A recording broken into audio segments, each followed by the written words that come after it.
So, what's good, YouTube? It's another day in my life. Life of a single, I don't know, single and I don't know, whatever you guys tag it in the comment section. So, it's another day. I figured it's been a while I dropped a video. Why don't I make some? So, it's another day in my life outside and exposed to nature. I don't know if you guys know, I've been, okay, you people don't really know, but I've been in very deep isolation for a long time. I got into isolation last year. Before now, you can only find me inside. But for some reason, I feel like I should be outside more now because when I'm getting older, and I've had time to heal and grow, drop off toxic energy and toxic people too. So I don't know if you're thinking of going into isolation due to change. Change is good. I will say every time, change is good. Change is better. Change is good. Change means, I don't know, whatever works for you. So I've been thinking if I should cut off this hair and leave it like that. Wait, another 14 days. Yeah. So I'm like, I don't know if I should tell you guys my story on how I quit smoking. Yeah, I think I should do that. I probably don't know how I smoke, but I used to smoke. I was exposed to many toxic things at a very young age. I was around people that smoke from a very young age. I'd probably say since when I was 11, since 11.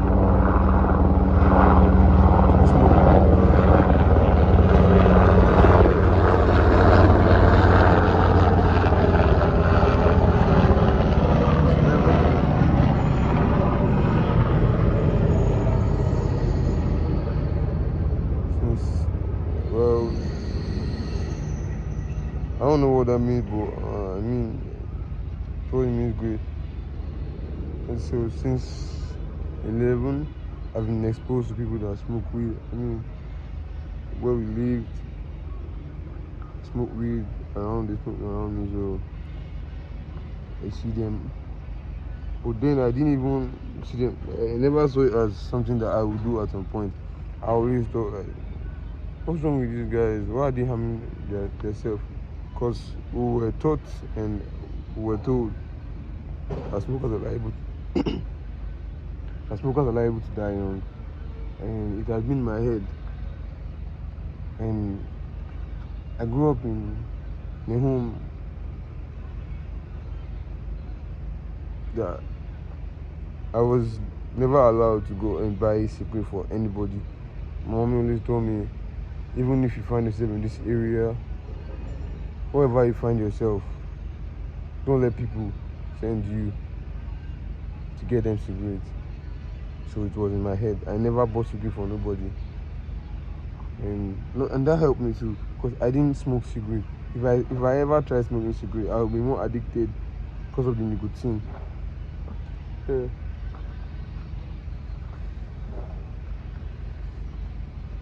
So, brothers out there that smoke cigarette, I pray you guys find a way to like quit that shit, because it's dangerous and harmful. So, that was how it all started as a young boy. I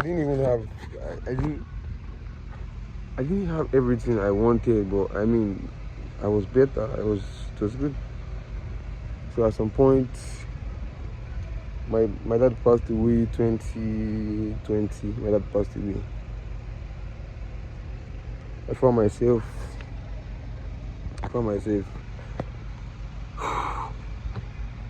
Because then my mommy had to like put me out and make me do some things. I had to go learn how to fix phones. And at this spot where I was learning how to fix phones, young guys came around. Not like young guys, they were older than me by far, but I mean young guys, you know what I'm saying? They come around there, and obviously there was a dealer at that midst, so this was what was attracting them to this place. So they came around and they smoked there. But my boss was always like, "You guys don't smoke here. We have young children around here." This was 2020. I was a young boy. So 14 years, I was 14 years. I started smoking at the age of 14. My dad passed.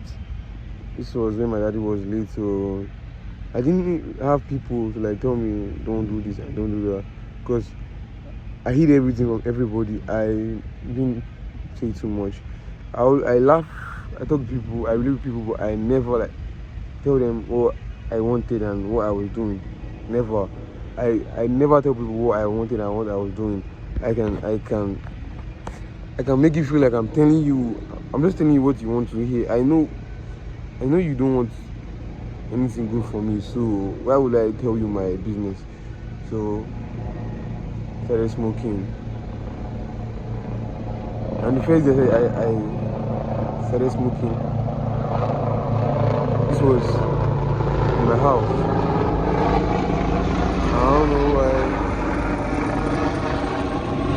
I don't know why, but this is the second one. This was in my house. My mom was at the shop. I was the only one at home, and I was just bored. I got so bored. I went to a bar and I took money. I went to a dealer shop. I didn't even know how to roll up.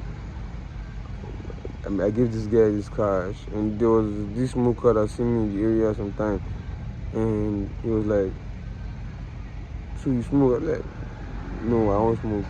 You know, asked me who asked me to buy the stuff. They asked me my age for sure. I'll be like, someone sent me. He said, "Okay, I should bring it. Let him roll it up." This guy rolled this shit up. Could you imagine? I sat down close to this guy. Both of us smoked the weed. That was the first time, but I had to leave some that I could take home and smoke later. We smoked the weed and I took some home and I went home, started smoking. That was how I started. I started smoking, and this stuff was going for days. And the thing was, once I smoked, I leave the roach on top of my fridge. I leave the roach on top of my fridge. So I'm doing it for like 2 weeks max. I can't just remember, but I'll say 2 weeks. So at midnight, my mom will go to the fridge and she'll see bone, like, because I don't take out the fire. I just leave it like that. So she'll see bone on her fridge. And the roach are always there. I always leave the roach there. I don't know why. For some reason. I'll say at this time, I wasn't even trying to be secretive about it. But I thought I was hiding it, but I didn't know I wasn't doing it better.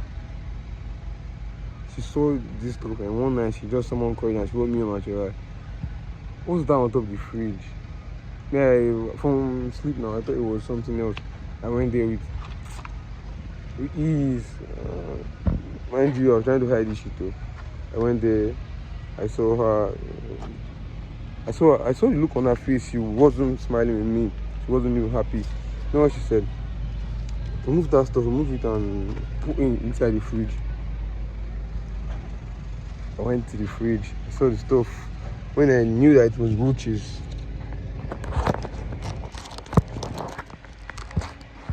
Seeing it were roaches, what I had to do was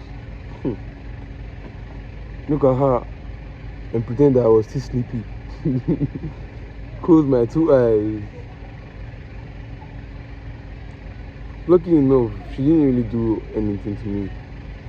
The next morning I was prepared to go to school. She just told me, Since when have you been smoking? I lie. I don't smoke. I won't smoke. Mind you, my dad was a smoker. I never knew before he passed. I never knew, but it was something that was hidden. So she got angry. I went to school.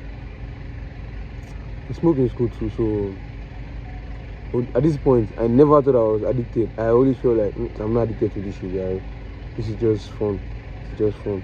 I smoked for many years. Not 2 years, not 3 years. I smoked for many years.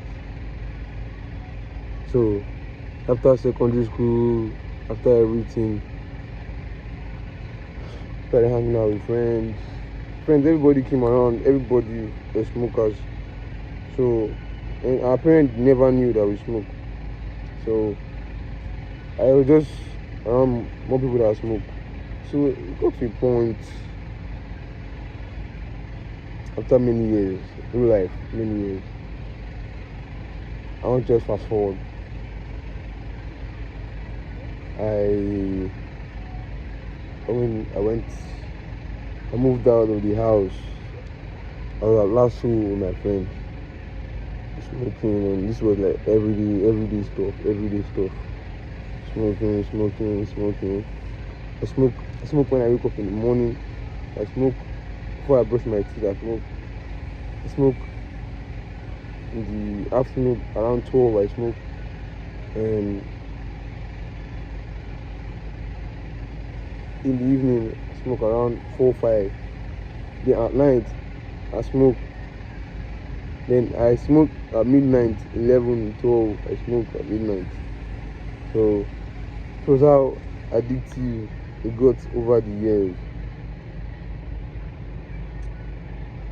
I couldn't help it. When I left LASU, I got back home, decided like stay around family. So I was home.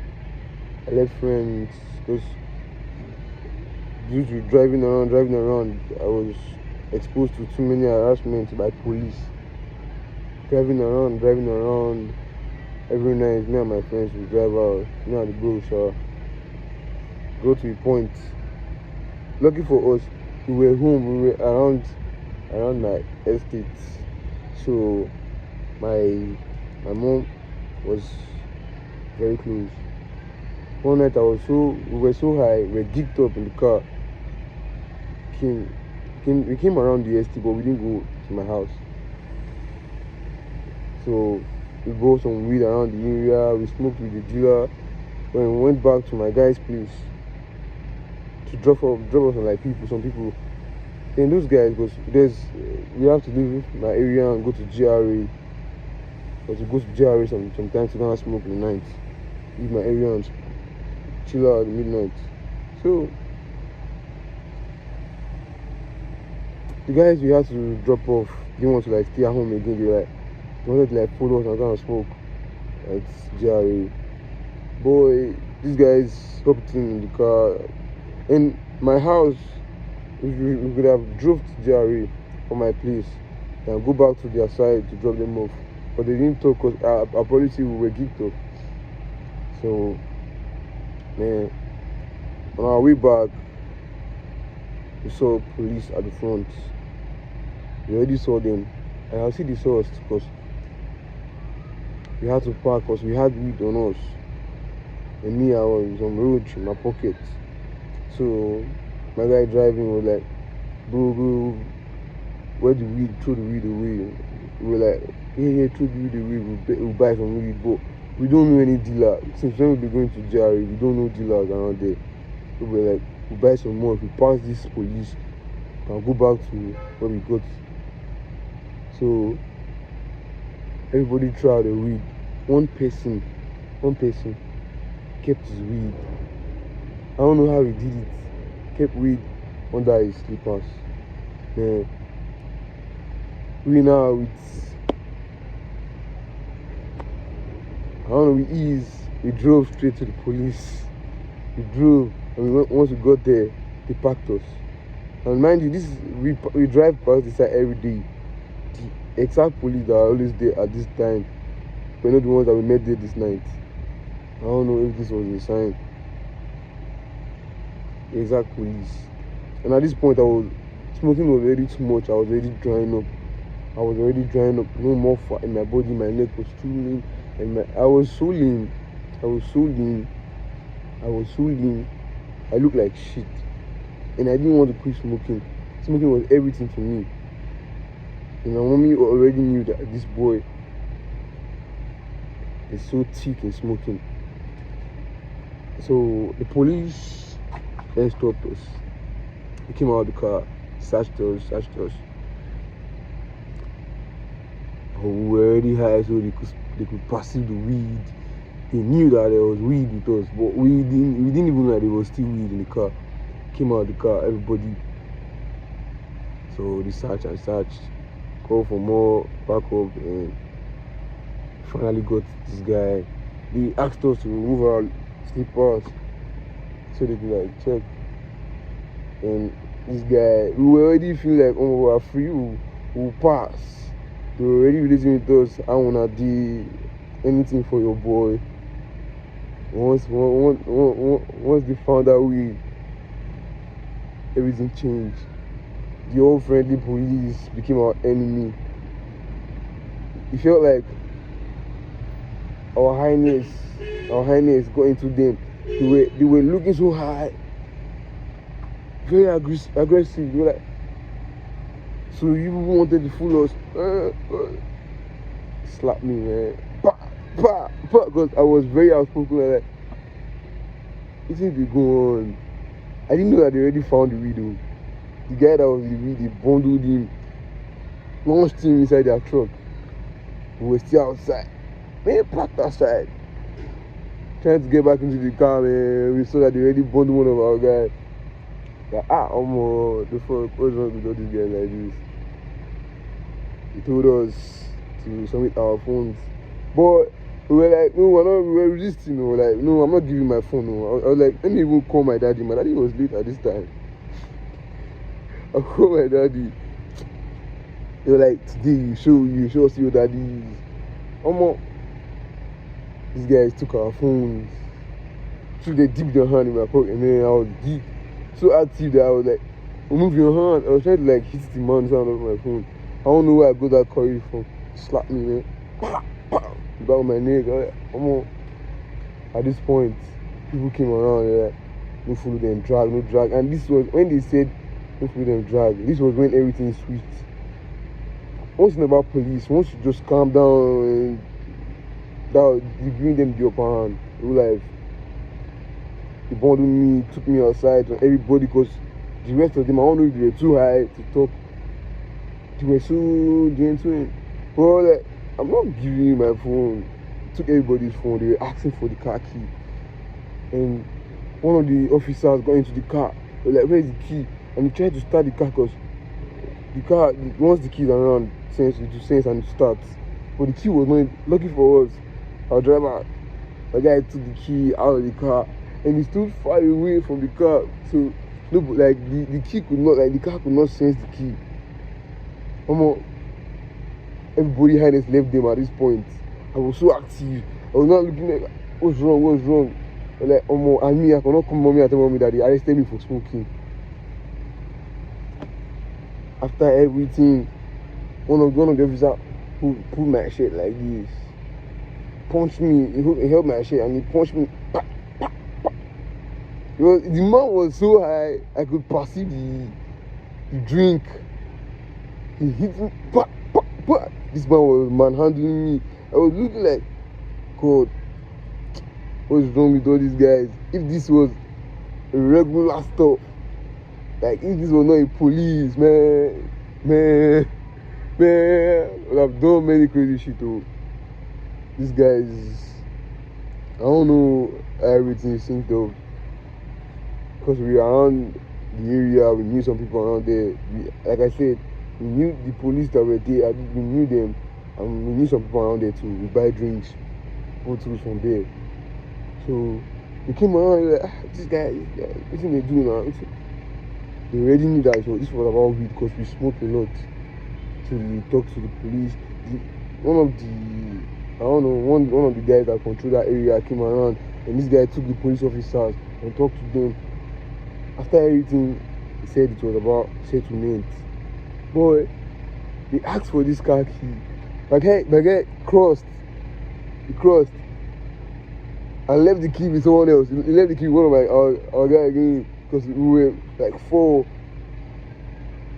Left the key with someone else, and we went. No, we were like 6.